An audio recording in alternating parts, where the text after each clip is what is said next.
जी, तो child conservation foundation और राष्ट्रीय सेवा भारती के साथ हर रविवार होने वाली हमारी 269वीं वेबिनार में आप सभी का हार्दिक स्वागत है। हमारे लिए इससे बड़ी खुशी की बात कुछ नहीं हो सकती है कि जब हमारे बच्चे, हमारे अपने परिवार के बच्चे हमसे एक स्टेप आगे बढ़ के और हमें सिखाएं कि आपको ऐसा करना चाहिए, ऐसा सीखना चाहिए। बहुत अच्छा लगता है, बहुत ही अच्छा लगता है कि जब हमारे बच्चे हमें बताते हैं कि हमें टेक्नोलॉजी कैसे यूज करनी है या बाकी चीजों में किस तरह से एडवांसमेंट होते रहे हैं। हम बहुत कुछ हद तक बच्चों पर डिपेंडेंट हैं भी आजकल गूगल टेक्नोलॉजी की दुनिया में। इसी क्रम में आज हमारे साथ एक हमारे परिवार की बेटी जुड़ी हुई है, आकृति खुरानिया। आपका बहुत बहुत स्वागत है। Currently she is business manager at Google Mumbai office, MBA from SPJM university, mechanical engineer from DTU Delhi technical university, JP Morgan में भी आपने अपनी सेवाएं दी है, काफी समय तक काम किया है। एक बहुत अच्छा विषय जो हम देखते हैं कि बच्चे जब स्कूलिंग कर लेते हैं तो उनको किस प्रकार से अपने कॉलेज को सेव करना चाहिए, कैरियर को किस प्रकार सेव करना चाहिए। और मुझे लगता है आकृति से अच्छा कोई स्पीकर इस पर मिल नहीं सकता है जो यंग जनरेशन को मोटिवेट कर सके, यंग जनरेशन को पायनियर कर सके। आपका बहुत बहुत स्वागत है। आज का हमारा विषय की thoughts before choosing a career after school. What are the opportunities? What are the challenges? What are the avenues when you are after the school? स्वागत है आकृति आपका। मैं बहुत श्रद्धा के साथ, विनम्रता के साथ और बड़े गर्व के साथ आपको आमंत्रित करता हूं आज के विषय पर अपनी बात रखने के लिए। ओवर टू यू आकृति। Thank you so much for such a great introduction. So before I start, for giving me this opportunity, I'm really thankful to Dr. Rajvendra Sharma, President CCEF, and Dr. Kripa Shankar ji, General Secretary CCF. मैं अपनी screen present करती हूँ।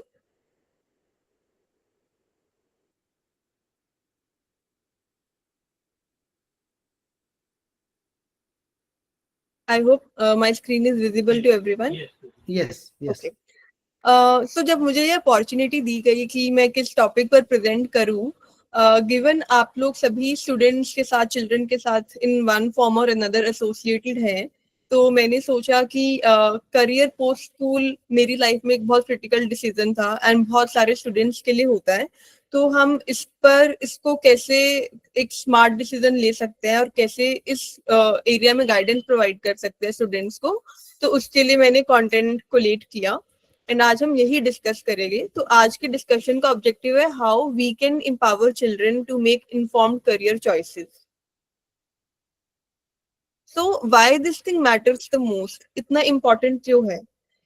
There is a lot of data जिससे हमें पता चलता है कि जो 12th क्लास के बाद डिसीजन लिया जाता है वो उस डिसीजन का लाइफ में सबसे ज्यादा रिटर्न ऑन इन्वेस्टमेंट होता है। बहुत सारे स्टूडेंट्स के लिए इस डिसीजन से वो एक सोशल रोड ब्लॉक कोई है, फाइनेंशियल रोड ब्लॉक है, उन सबको ओवरकम कर पाते हैं। And if someone takes a right decision after 12th standard, इससे उनका कॉन्फिडेंस लेवल काफी डेवलप होता है एंड लाइफ में हम जो भी करते हैं उसमें हम उस चीज को कितनी अच्छे से कर पा रहे हैं उसमें हमारा कॉन्फिडेंस बहुत मैटर करता है। सो दैट इज वाई आज इसी चीज को हम आगे डिटेल में डिस्कस करते हैं। तो आप सभी लोगों को लग रहा होगा कि हम इस सेशन से क्या एक्सपेक्ट करें। इस सेशन में मैं मोस्टली क्या रिसोर्सेज आप लोग स्टूडेंट्स के साथ शेयर कर सकते हैं। हमारी लाइफ में आजकल टेक्नोलॉजी बहुत इंपॉर्टेंट है, तो कैसे मोबाइल एप्लीकेशन से स्टूडेंट्स बेनिफिट हो सकते हैं, किस तरह की काउंसलिंग आप प्रोवाइड कर सकते हैं स्टूडेंट्स को, ये सब कवर करूंगी। हम स्टार्ट करेंगे डिस्कशन विद क्या क्या करियर पाथवेज हैं 12th स्टैंडर्ड के बाद, क्या क्या रिसोर्सेज अवेलेबल है बाय गवर्नमेंट या by private companies, career counselling को एक्सेस कैसे कर सकते हैं स्टूडेंट्स, ये कवर करेंगे हम। देन वी विल कवर कि टेक्नोलॉजी कहाँ कहाँ रोल प्ले करती है एंड उसके बाद सबसे important part, how do we build the right mindset. So with this, I'll start the first part, which is career pathways.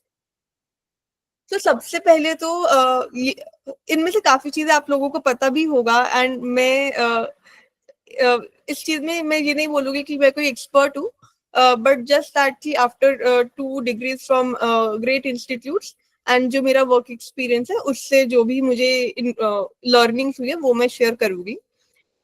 सो हमारे पास जो ब्रॉड एरिया स्ट्रीम्स रहते हैं जनरली 12th स्टैंडर्ड के बाद, वो होता है कि हायर एजुकेशन में students non medical, medical, humanities ये वाली स्ट्रीम्स ज्यादातर लेते हैं, क्योंकि इसके बारे में ही ज्यादा सुना होता है और सभी गाइडेंस भी इन्हीं के बारे में देते हैं। बट अदर थिंग्स आर कि 12th स्टैंडर्ड के बाद ही स्टूडेंट्स गवर्नमेंट एग्जाम्स के लिए भी प्रिपेयर कर सकते हैं। बहुत सारे vocational trainings government of India ने प्रोवाइड करी हुई है जो immediately after 12th standard students join कर सकते हैं। इन वोकेशनल ट्रेनिंग्स में, sorry, okay, I am so sorry, I think slides आगे मूव नहीं हो रही है, तो मैं अगर फिर से स्क्रीन प्रेजेंट करती हूँ।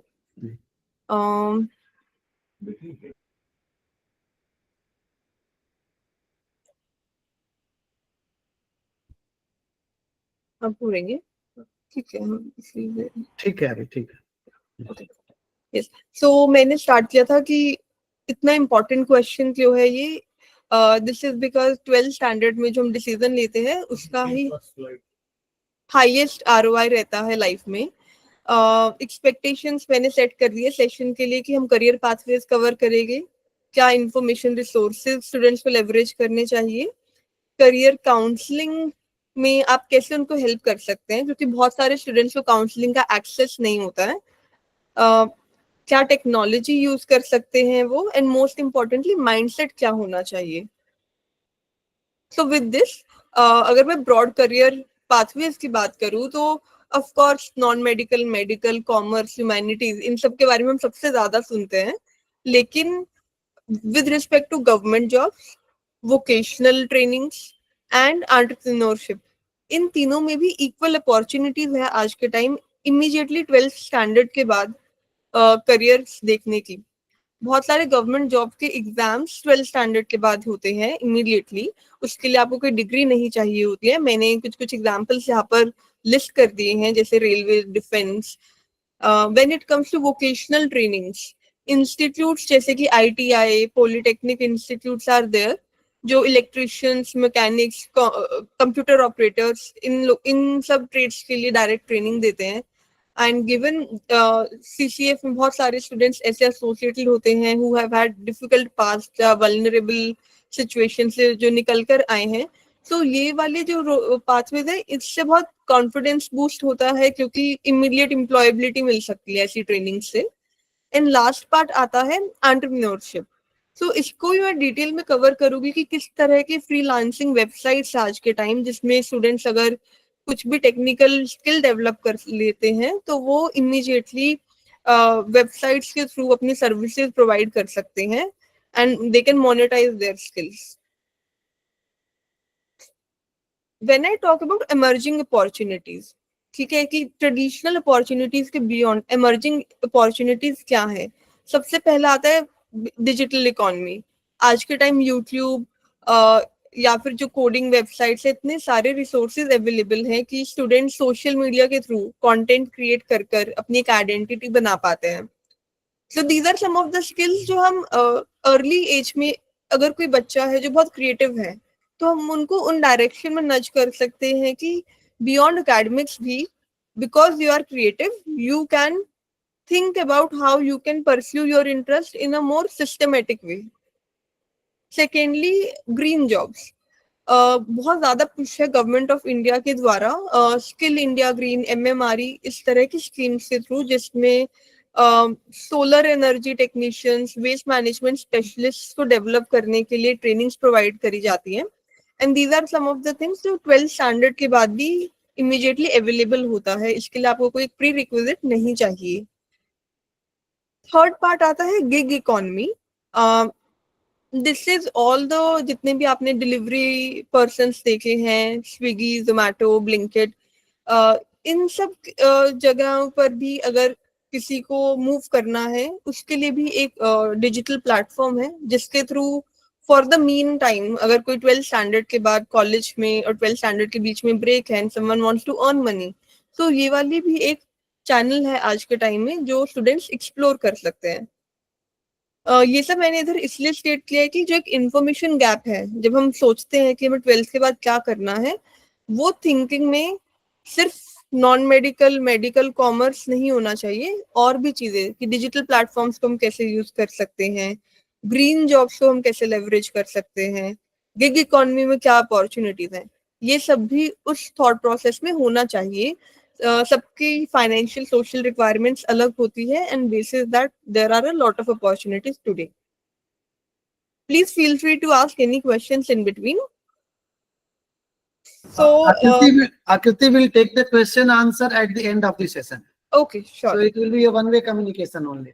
Okay. Till 3:45 or 3:30 till you finish your this. Okay. So moving to the next aspect, which is information resources.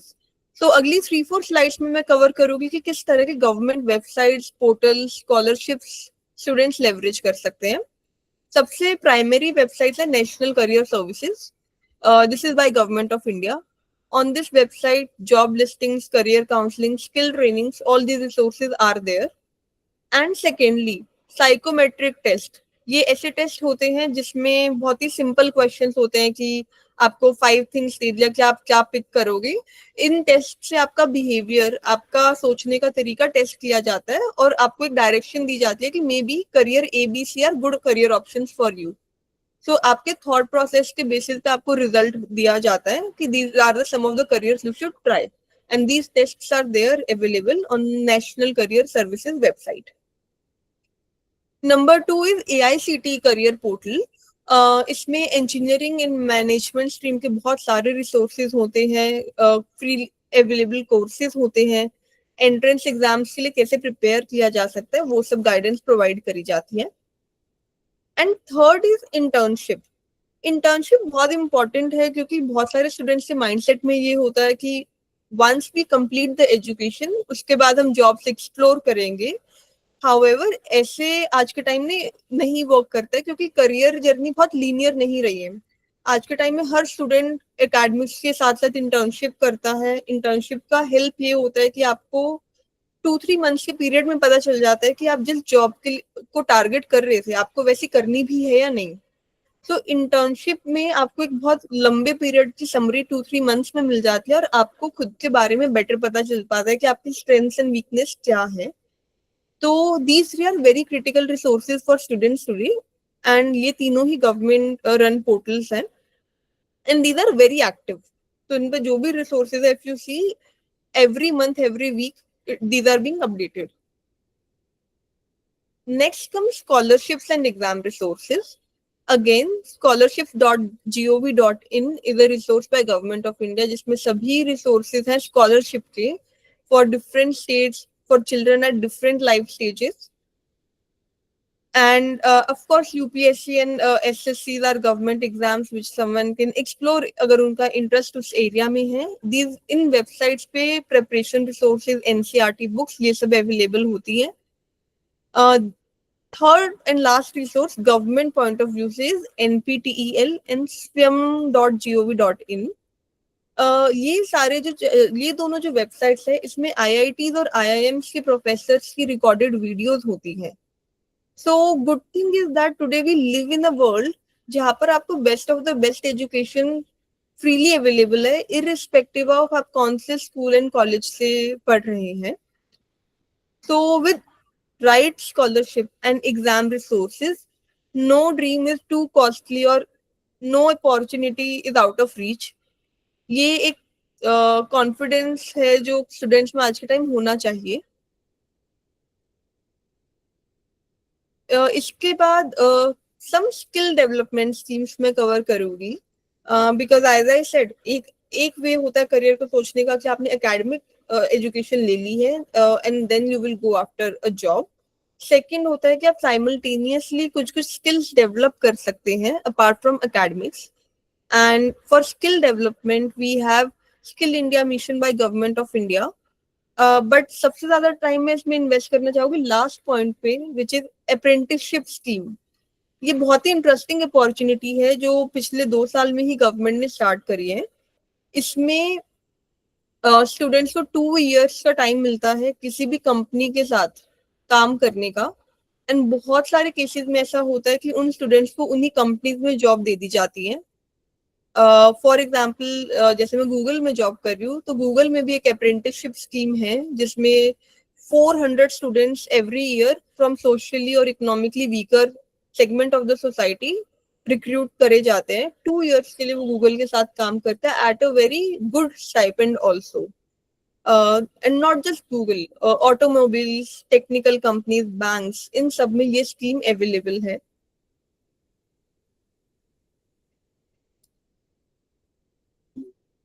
Next part is counselling. Counselling important इसलिए है कि बहुत स्टूडेंट्स को पता ही नहीं होता है कि what are their strengths, what are their weaknesses, या उनको क्या करियर ऑप्शन चाहिए।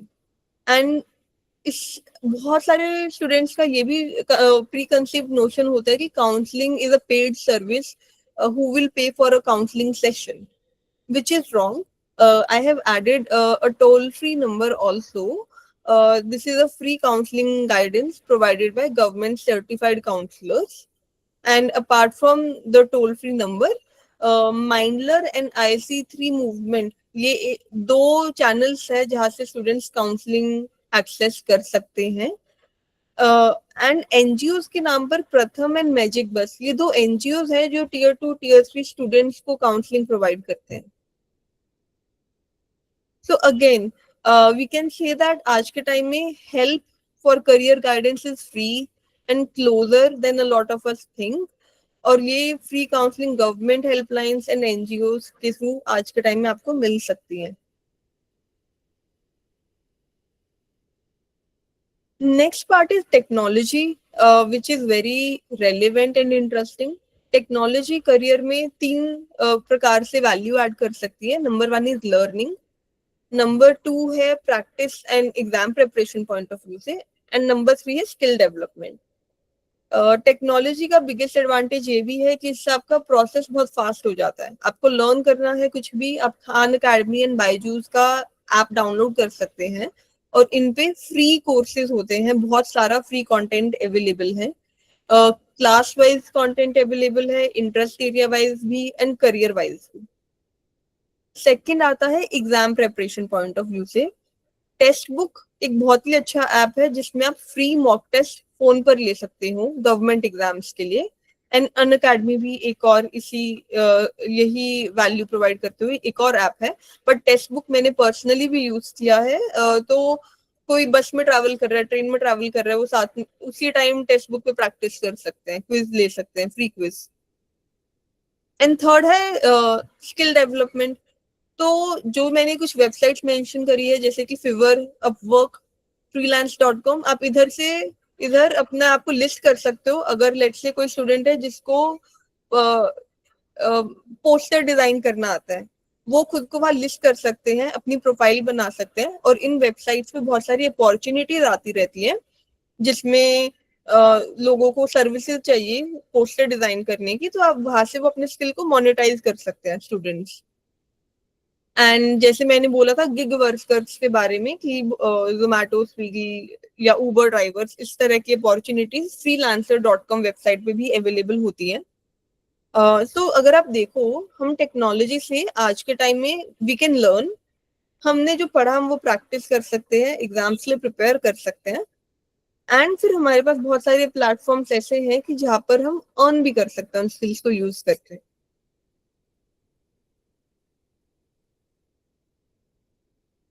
नेक्स्ट पार्ट आता है माइंडसेट। आप और मैं हम सब एग्री करेंगे कि ऐसा नहीं है कि इन रिसोर्सेज के बारे में स्टूडेंट्स को पता नहीं है, बहुत बार पता भी होता है, बट फिर भी सक्सेस रेट कई बार कम हो जाता है या फिर कुछ ना कुछ स्टूडेंट्स को हेजिटेशन होती है। तो इशू ये होता है कि बहुत केसेस में कि confidence, lack of confidence, lack of self belief है। वाइल टेक्नोलॉजी अवेलेबल है हम सबको इनेबल करने के लिए, बट कॉन्फिडेंस बिल्ड करना इज वेरी इंपॉर्टेंट। तो उसमें आप क्या वैल्यू ऐड कर सकते हैं? उसमें वैल्यू ऐड करने के लिए सबसे इम्पोर्टेंट है कि आप स्टूडेंट से ये समझिए कि उनको क्या कोई अगर रिसोर्सेज अवेलेबल है तो उनको उनका वाई क्या है, what is the reason behind not opening a resource, not learning. वो रीजन तक पहुंचने की ड्यूटी आपकी और हमारी है, क्योंकि एक बार कॉन्फिडेंस डेवलप हो गया स्टूडेंट विल फील इनेबल्ड। और इसका एक और तरीका ये हो सकता है कि बहुत बार कोई छोटे शहर से है तो उन्हें लगता है कि बड़ी कंपनी में जाना एक बहुत ही बड़ा ड्रीम है। तो हम लोग उस बड़े ड्रीम को ब्रेक कर सकते हैं छोटे छोटे पार्ट्स में, कि लेट से किसी को कल को सिविल सर्वेंट बनना है, बट अगर ये जिस बच्चे से हमारी बात हो रही है लेट्स से 5th-6th स्टैंडर्ड में, तो हम उनको अर्ली एज में न्यूज़पेपर पढ़ने की हैबिट डाल सकते हैं। तो उनके लिए स्मॉल माइलस्टोन्स उनके लिए सेट कर सकते हैं, सो दैट वो जब छोटे छोटे माइलस्टोन्स अचीव करेंगे तो उनको कॉन्फिडेंट फील होगा। तो ये ऐसे छोटे छोटे आई वुड से टिप्स हैं जो हम रूटीन में स्टूडेंट्स में इनकॉर्पोरेट कर सकते हैं। And one of the tips is कि आप बिगर गोल को स्मॉलर स्टेप्स में डिवाइड करो स्टूडेंट के साथ बैठ के, और उनको बोलो कि अपने लिए 6-6 महीने के माइलस्टोन सेट करें।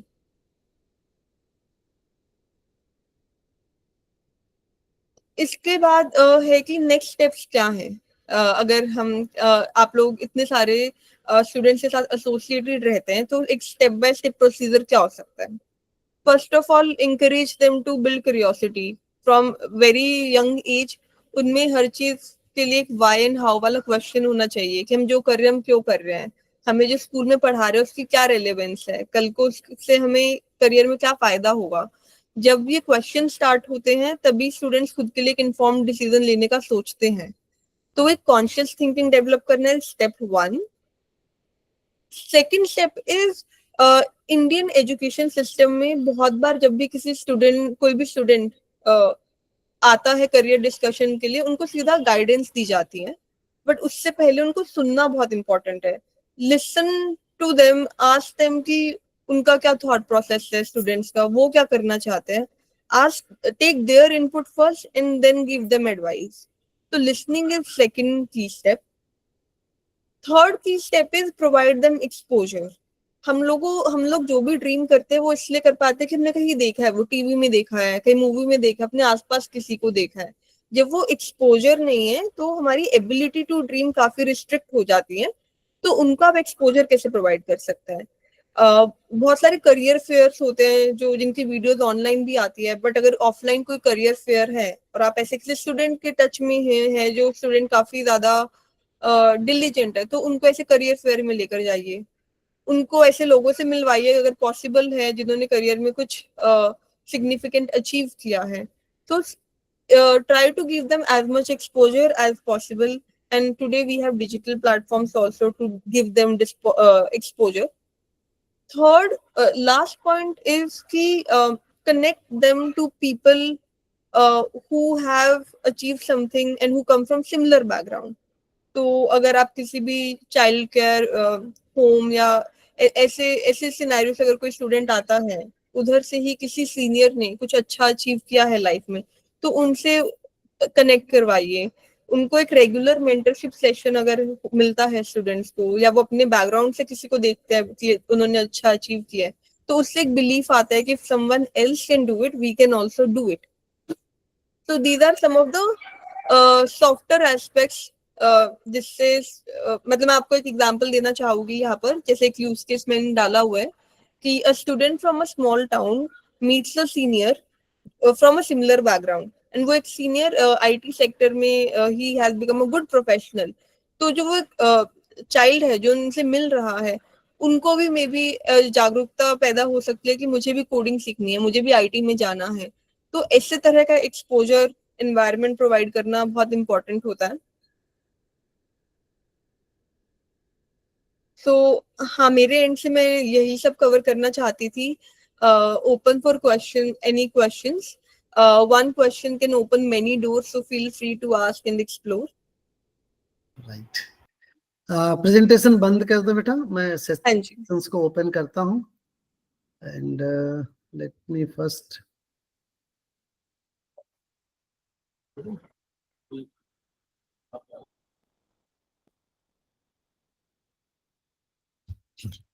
तो बहुत अच्छा, आधे घंटे में इतने एवेन्यू को कवर करना बहुत अच्छी बात है। कुछ निकल के आए कि स्मॉल रोल हमें जीवन में, ऑफ कोर्स छोटे महीने 6 महीने के लिए हम क्या सेट करना चाहते हैं, may be a certificate kind of a course, online courses या कुछ मैनेजरियल स्किल्स कैसे डेवलप कर सकते हैं, ये छोटे छोटे चीजें जो वेबसाइट्स के बारे में आपने जानकारी दी, पोस्टर डिजाइन मेकिंग का, ये मुझे भी नहीं पता था, क्योंकि हम भी हर संडे पोस्टर बनाते हैं, कहीं ना कहीं किसी की सर्विसेज लेते हैं, तो हमारे जैसे लोगों के लिए भी ये सब चीजें बहुत उपयोगी हैं।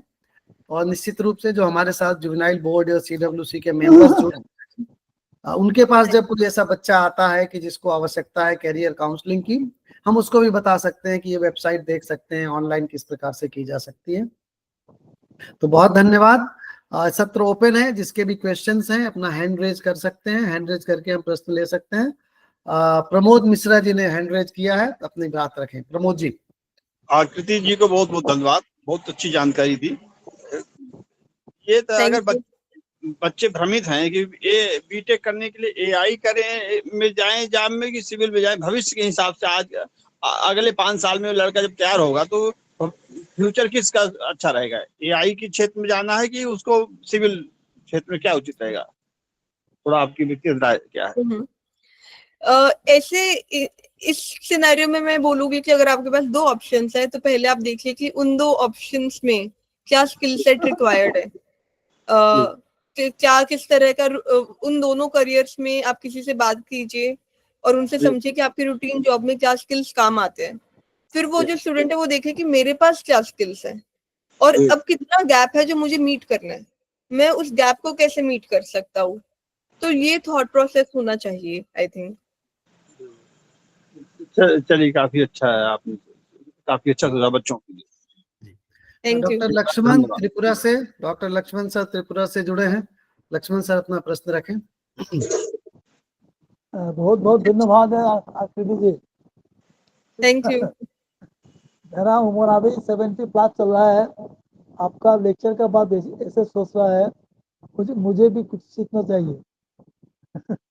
अच्छा, ये मेरा पास तो एक लड़का है, वो डिजेबल है, वो बिना व्हील चेयर से नहीं चल नहीं सकता। वो 12th पास किया इसी साल में, तो लोकल से DCA किया, कंप्यूटर में DCA किया, अभी एडवांस DCA कर रहा है लोकल से। But by this time he got admitted in the BCA under IGNOU. As per the website, in our city, in our town, there is a option to have the study in this center nearby by home, minimum less than 1 kilometer. But after getting the admission, we came to know no classes is done here. Everything is done in the capital of Tripura, which is for 110 kilometers away from our home. So how it is possible on the part of Rahul Devnath to have the DBCA, something like other thing? मुझे last part समझ नहीं आया, आपने बोला how to complete the BCA, Bachelor of Computer Application. BCA, Bachelor of Computer Application. Yeah. ठीक है, तो उन्होंने BCA में भी पढ़ाई कर रहे हैं, BCA की पढ़ाई कर रहे हैं? नहीं, वो 12th पास किया है, 12th पास किया है, और he is a wheelchair, I mean he cannot sit from the wheelchair. तो उसके लिए क्या एवेन्यूज हो सकती है, वो किस तरह से कंप्यूटर का एप्लीकेशन BCA कर सकता है, यही क्वेश्चन है सर लक्ष्मण सर? या ठीक है। तो सर इसके लिए जो मैंने प्रेजेंटेशन सबसे जो पहला लिंक डाला हुआ है ना, गवर्नमेंट ऑफ इंडिया का skill development and education access वाला, वहां पर अगर आप चेक करेंगे आपको हर प्रोग्राम के रिगार्डिंग एंड हर स्टूडेंट के लिए कि अगर कोई फिजिकली डिसेबल्ड भी है तो वो कैसे, उनके लिए बेस्ट के सिनेरियोस क्या है, गवर्नमेंट की तरफ से क्या सपोर्ट है, कौन से कॉलेजेस में एक्सेस मिल सकता है, वो सारी इंफॉर्मेशन आपको मिल सकती है। वो skill development and education website से? हाँ जी। Which is the website? Specific website he want to know. Any specific website? Any specific website? हाँ, मैं आपको वही वेबसाइट का बताती हूँ link. You can send it later on. You can send it later on. Sure. We'll circulate to Lakshman sir, no issue. हाँ जी। दीपा जी जुड़ी हुई हैं। दीपा जी ने हैंड रेज किया। दीपा जी एक स्कूल में ऑलरेडी प्रिंसिपल हैं, वो बच्चों को कैरियर काउंसलिंग भी करती हैं। दीपा जी अपना प्रश्न रखें। Thank you so much.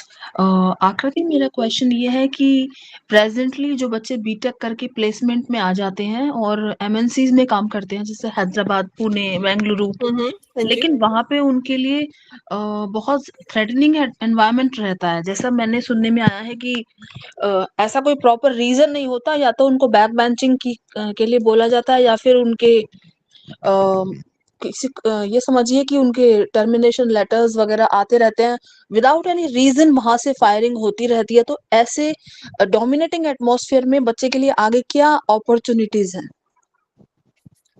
तो दीपा जी, जब भी अगर ऐसा कुछ एनवायरनमेंट है, तो आई थिंक सबसे इम्पोर्टेंट ये है कि जो भी स्टूडेंट है वो अपने आप को डिफरेंशिएट कैसे कर रहे हैं बाकी के कोहोर्ट से उधर। ठीक है, आप रूटीन वर्क से क्या ऐसा एक्स्ट्रा कर रहे हैं, एक्स्ट्रा वैल्यू ऐड कर रहे हैं ऑर्गेनाइजेशन के लिए कि आपको ऑर्गेनाइजेशन कल को बेटर अपॉर्चुनिटी दे। तो ये तो हो गया एक रूट ऑर्गेनाइजेशन के अंदर ही। एंड व्हेन आई से कि एक्स्ट्रा, तो इसमें होता है कि इनिशिएटिव लेना, टीम वर्क, प्रोजेक्ट्स को एफिशिएंटली या कुछ इनोवेटिव वे से करना। ये कुछ चैनल हो गया कि आप ऑर्गेनाइजेशन के अंदर कैसे शाइन कर सकते हो so that you get better opportunity. Second channel हो गया कि outside the organization, if you think कि आपके स्किल सेट ऐसे हैं कि आपको एक बेटर एनवायरनमेंट मिलना चाहिए, आपको बेटर अपॉर्चुनिटी मिलनी चाहिए, तो ऑलवेज आज के टाइम में जो रिक्रूटर्स हैं उनको भी best of the best talent चाहिए। तो स्टूडेंट्स को अपना एक पब्लिक आइडेंटिटी बनानी चाहिए। जो भी आपके स्किल सेट्स है उसके बारे में क्लियरली आप पब्लिक डोमेन में डालिए, सो दैट कल को जो अपॉर्चुनिटी आती है उसमें आपका सीवी रिक्रूटर्स खुद ही पिक कर रहे हैं। तो both ways I would say, but ऐसे लिमिट नहीं करना चाहिए स्टूडेंट्स को कि अगर एनवायरनमेंट ऐसा है, कुछ भी ऐसा हो रहा है which is not justified, they should speak up for that. And at the same time better opportunity के लिए हमेशा हंट करते रहना चाहिए। हरिओम शर्मा जुड़े हैं दिल्ली से हमारे साथ। हरिओम, अपना प्रश्न रखिए। आकृति, बहुत ही अच्छा इंफॉर्मेटिव थैंक यू। प्रेजेंटेशन। मैं बस ये पूछना चाह रहा था कि जो जैसे अभी तक क्या है, बच्चे जो है CS है या IT है, इनके बारे में हमेशा सॉर्ट आफ्टर रहता है हमेशा, अगर IITs में देखें या फिर NIITs में देखेंगे। तो अभी नेक्स्ट अगर 5 years हम देखें तो कौन से ऐसे कोर्सेज हैं या फिर ट्रेड्स हैं जो हमारी नेक्स्ट जनरेशन या जो बच्चे एस्पिरेंट्स हैं बीटेक के लिए उनको चुने? ओके, सो बीटेक में अगर आप बीटेक की ही मुझसे बात कर रहे हैं कि कौन सी ऐसी स्ट्रीम्स हैं, तो आज के टाइम में नेक्स्ट 10, 15, 20 ईयर्स उसके बाद का टाइम भी आर्टिफिशियल इंटेलिजेंस बहुत इंपॉर्टेंट एवेन्यू बन चुका है। तो स्टूडेंट्स बीटेक में कोई भी ब्रांच में हो, चाहे मैकेनिकल इंजीनियरिंग, IT, सॉफ्टवेयर, उनको ये इंश्योर करना चाहिए कि जो भी AI टेक्नोलॉजीज हैं उसके बारे में फुल अंडरस्टैंडिंग हो, उसको मोस्ट इफेक्टिवली यूज करना आता हो।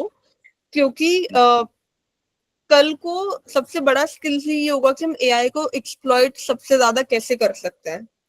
क्योंकि बेसिक यूज तो AI का सब सीख लेंगे, बट आप एडवांस मैनर में AI को यूज करके प्रोसेसेस, लोगों से काम कैसे करवा सकते हो AI को यूज करके, ये सब नॉलेज एक मतलब गोल्डन स्किल सेट होने वाला है कल को। तो आई थिंक हाँ, AI should be the focus. बेटा, एक क्वेश्चन मेरा थोड़ा इसी से थोड़ा सा अलग हटके है, क्योंकि मैं जुड़ा रहता हूँ बच्चों से, गांव के स्पेशली, जो अच्छा। एकदम रूरल बैकग्राउंड है यूपी का, बहुत ज्यादा ठीक मैं है। जुड़ा रहता हूँ। हम कई बार करियर काउंसलिंग करते हैं, कई बार हमने रोजगार मेला टाइप लगाते हैं, जो इस टाइप का वहाँ करते रहते हैं। उसमें मुझे परेशानी सबसे बड़ी ये आ रही है कि जो बच्चे वहाँ सीख रहे हैं, जो ग्रेजुएशन में कर रहे हैं या फिर 12th में कर रहे हैं, उनका बेसिक लेवल बहुत, मतलब वो अनएम्प्लॉयबल है। तो कोई ऐसी जगह है जहाँ पे कोई ये एकेडेमिया और इंडस्ट्री का कोई ब्रिजिंग हो, या कुछ ऐसी चीज कहीं हो सकती हो?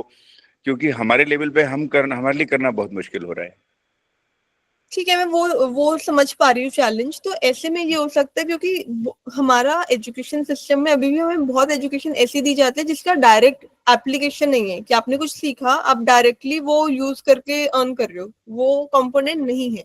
तो उसके लिए स्टूडेंट सही में जो पहले ये सब होता था जैसे कि स्विंग और ये वोकेशनल ट्रेनिंग्स होती थी, आज के टाइम ऐसे देख सकते हैं कि ऐसे कौन से स्किल वो ऑनलाइन डेवलप करे जिसके लिए वो ऑनलाइन ही सर्विस प्रोवाइड कर सकते हैं। जैसे पोस्टर डिजाइनिंग हो गया, या फिर हो गया कि कुछ भी मतलब डेटा हैंडलिंग, या ऐसे बहुत सारे डिजिटल स्किल्स हैं आज के टाइम में ऑनलाइन जो वो लर्न करके वहीं पर सर्विस दे सकते हैं। अगर कोई स्टूडेंट ने बेसिक कोडिंग ऑनलाइन सीख ली तो वो एटलीस्ट बेसिक वेबसाइट्स बना सकते हैं और उसकी सर्विस ऑनलाइन दे सकते हैं।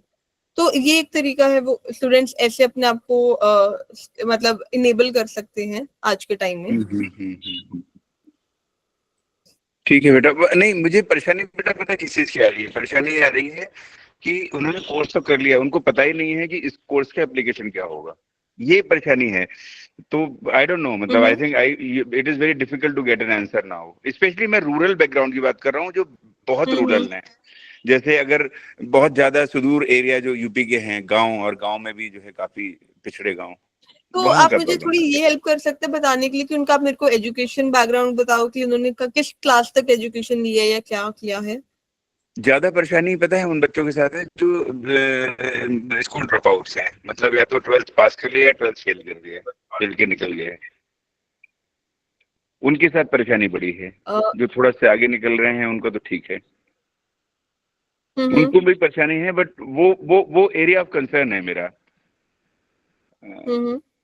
इसमें एक और स्किल ये है कि अगर बहुत सारे एप्स आज के टाइम में है जैसे डुओलिंगो जो आपका स्पोकन एबिलिटी इंप्रूव करने के लिए हेल्प करते हैं, एंड ऐसे बहुत सारे केसेस रहे कि 2-3 मंथ्स में वर्बल कम्युनिकेशन ये सब लोग काफी रिफाइन कर लेते हैं इन ऐप से। तो एटलीस्ट उससे जो भी फ्रंट डेस्क वाली जॉब्स होती है, इन सब जॉब्स में उनको एक रास्ता मिल सकता है। असिस्टेंट वाली जॉब्स होती है, receptionist, these kind of jobs. ये मुझे अगर एक लिंक मिल जाए डॉक्टर साहब, अगर कोई लिंक मुझे मिल जाए या प्रेजेंटेशन की कॉपी मिल जाएगी तो I think I will take it to next stage. तो प्रेजेंटेशन दिया है आकृति का, आई विल शेयर इट। और जो स्कूल ड्रॉप आउट का एक आप जो प्रॉब्लम बता रहे हैं, तो इसमें थोड़ा आप गवर्नमेंट मशीनरी का भी यूज कर सकते हैं।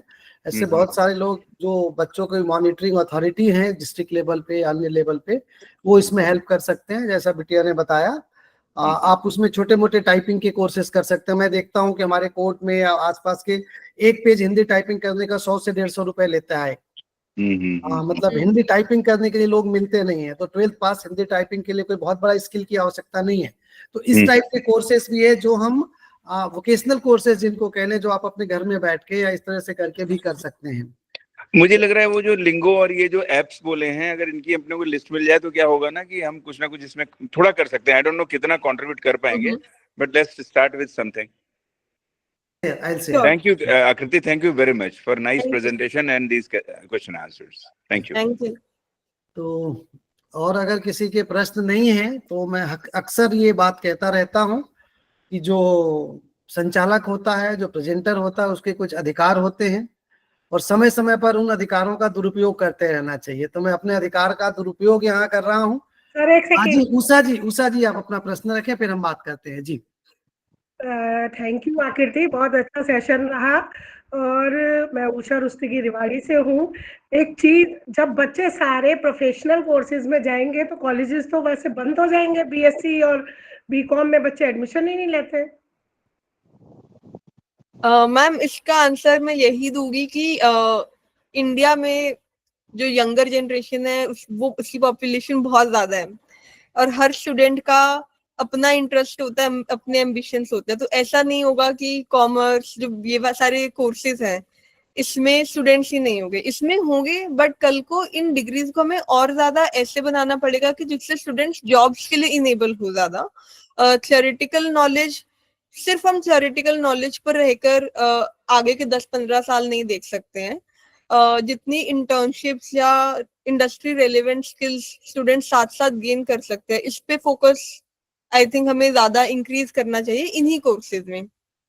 फॉर एग्जाम्पल, मैं आपको एग्जाम्पल देती हूँ, अकाउंटिंग जैसे हम कोर्स पढ़ाते हैं बीकॉम में, बट अगर एक एक्चुअल कंपनी की अकाउंट स्टेटमेंट बनाने को दे दी जाए तो ऐसा होगा कि बहुत सारे स्टूडेंट्स उसमें चैलेंज फेस करेंगे। अगर आपके पास कोई होटल है, आप उसमें जाकर स्टूडेंट कल को बोले कि मेरे को 1 महीने के लिए मैं आपकी फाइनेंसिस में हेल्प करता हूँ, अकाउंट स्टेटमेंट बनाने में हेल्प करता हूँ, अगर ऐसा एक टेक्निकल कनेक्ट हम कहीं से क्रिएट कर सकते हैं इंडस्ट्री और एकेडमिया में, वो एक बहुत बड़ा वैल्यू ऐड होगा। एक्चुअल में मैं ट्रिजरार हूँ अभी यहाँ पे कॉलेज में, तो we are facing that situation कि बच्चे ना बीएससी में एडमिशन नहीं ले रहे। वो बच्चे जो ले रहे हैं वो क्लास अटेंड नहीं करते, वो कहते हैं कि हम तो कॉम्पिटिटिव तैयारी कर रहे हैं। बीबीए में सीट फुल है, बाकी किसी भी कोर्सेज में कोई सीट्स, मतलब बहुत सारी सीट्स खाली पड़ी है, nobody wants to take admission in that courses. नहीं तो उषा जी, मुझे लगता है उसमें हमें सोचने की जरूरत है कि बच्चे एडमिशन क्यों नहीं ले रहे हैं। आस्किंग द व्हाई, जो मैंने पीपीटी में भी बोलता कि उनसे व्हाई पूछना कि ऐसा क्या रोड ब्लॉक क्या है, थॉट प्रोसेस क्या है, वो एड्रेस जैसे बताया कि उसको करने के बाद जॉब नहीं मिलता है बीएससी करने के बाद। और आज की डेट में जो बीएससी का स्टैंडर्ड रह गया है कि मतलब बीएससी पास आउट बच्चे के अंदर आप मार्केट में खड़ा कर दो, बीकॉम पास बच्चे के अंदर मार्केट में खड़ा कर दो तो सर्वाइव नहीं कर सकता, उसके पास वो स्किल्स नहीं होती है जो मार्केट डिमांड कर रहा है।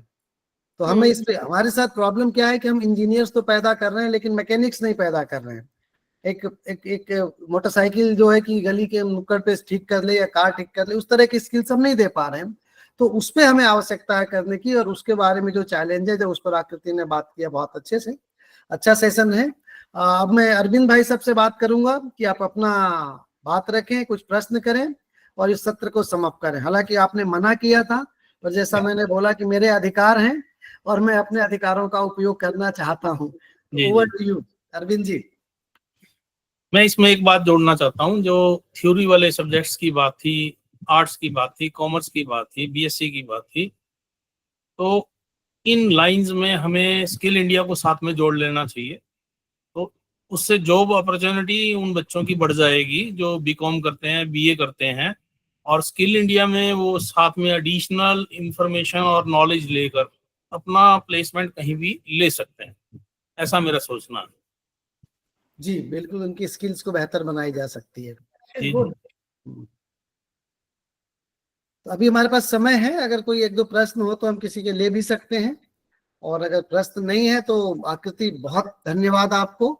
और विजय जी, कोई प्रश्न है आपका? जी सर, प्रश्न नहीं है, प्लान कर रहे हैं कि सिवान आप लोग आए। आप जब बुलाएंगे तो हम जरूर आएंगे। तो सर एक प्रस्तावित डेट और क्या बिंदु, किस बिंदु पे होगा, किसको किसको हम बुलाएंगे, एक प्लान बन जाता तो हम यहाँ से डीसीपी